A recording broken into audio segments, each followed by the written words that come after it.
не са участвали в вие аз не мога да гласуването на разбера защо правителството. така защитавате Когато ДПС учите ново начало. Не мога да разбера. когато най-вече преподаваш политология, никой не защото не виждам да са полезни за държавата. Защото виждам, че са полезни. Ама обясни защо. Защото се придържаме към фактите, госпожо Спирова. Призовахте за кавалерство преди малко, моля ви, не прекъсвайте всички. Нищо не разбира. Нека уточним.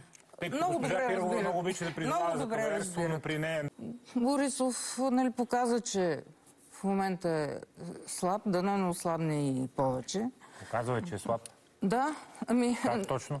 С това, че нито едно от неговите предложения и от неговите нерви и от неговото там изпонахапване, да не го хапят повече. Какви предложения има? Да не го хапят повече от ГЕРБ. Вие сериозно ли говорите в момента? Да. От ново начало говоря. Сериозно говорите? Естествено.